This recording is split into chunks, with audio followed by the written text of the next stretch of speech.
Hi guys, Kadyo na naman at nanonood kayo ng MU sa balita natin ngayon. Nagpunta po tayo sa 50th anniversary ng Suzuki Philippines kung saan isineselebrate nila ang kanila pong Auto Moto Marine. Ibig sabihin po ng auto, syempre automobiles, yan po mga kotse.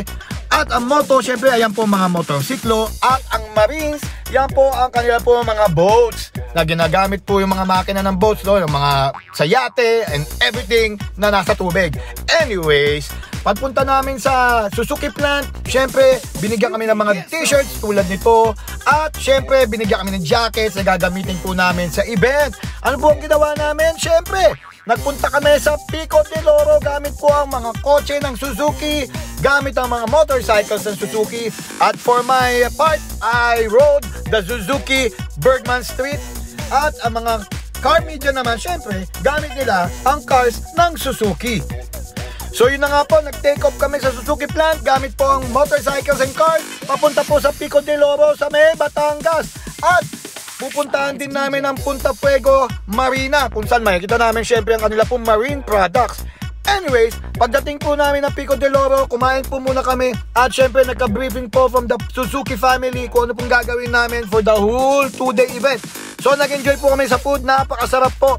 At syempre, nakuha na po namin ang aming po mga room keys, and after that, kailangan na pong pumunta sa marina. So pagdating namin na Punta Fuego, sumakay po kami sa boat. Napakaganda po talaga ng boats at nag-enjoy po kami lahat. Nagkahiwa-hiwalay po kami ng mga boats dahil ang dami po namin, 64 of the best media and the best influencers around. Speaking of influencers, syempre kasama po natin si Boy First Time at si Ned Adriano, andyan si Boy 2, andyan si Michael Buku, andyan po si Inang Moto, at syempre andyan po si Kadyo, ako, at syempre ang pinakasikat nating mga kilala na nasa motorcycle industry, si Mr. Telly Buhay. Anyways, okay, so nag-enjoy po kami sa boat ride. Ito po ang pinakamabilis na bangka na nasakyan ko. Grabe, tatalo na tatalo ng bangka at mapapalipad ka kung di ka kakapit. Napakatulin po nitong mga bangkan to. Okay, pagdating po namin syempre sa amin po mga hotel rooms at naganda na kami ng amin po mga susuot na pampapogi dahil po may dinner gala.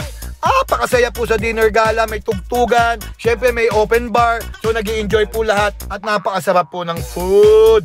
Alright, after po nun, syempre, nagkaroon po ng mga games at syempre, nagkaroon po kami ng socialization with the car media and the motorcycle media. Napakasarap po talaga sa evening na yon. Napakaganda po na experience basta Suzuki Philippines po ang gumawa. At syempre, wala po nag-aalisan dahil po raffle time. Nung hindi ko na po naririnig ang aking pangalan na tinatawag sa raffle, ay naisip ko po na bumalik na po sa aking pong room. Nung paalis na po ako, narinig ko po na binunot ang grand prize at ang Suzuki president na isa pong Japanese ang nagsalita at nagbasa. Ang sabi niya, and the winner is Jewel. Sabi ko walang ibang Joel doon kundi ako lang. Kaya ako nga nanalo ng grand prize. Thank you very much sa Seiko wallet. Hindi po pala wallet, Seiko watch po. Wow! Napakaganda pong premyo para sa kanila pong grand prize. Thank you. Anyways, after all of this, napakasaya po in general nang nangyari po sa 50th anniversary ng Suzuki Philippines. Iba po talaga mag-alaga ang Suzuki sa kanila pong mga kaibigan sa media at syempre sa mga influencers at syempre sa mga riding community. Makikita nyo po ang mga events na patuloy-tuloy nilang ginagawa para maging masaya ang ating mga Filipino riders. Okay, yun lang po. I would like to greet again a 50th anniversary to Suzuki Philippines. Maraming salamat po. At syempre sana po sa 51st anniversary, nandyan na naman po kami. Anyways, yun lang po ang ating pong balita. At keep on supporting Suzuki products. Napakaganda po talaga ng Suzuki.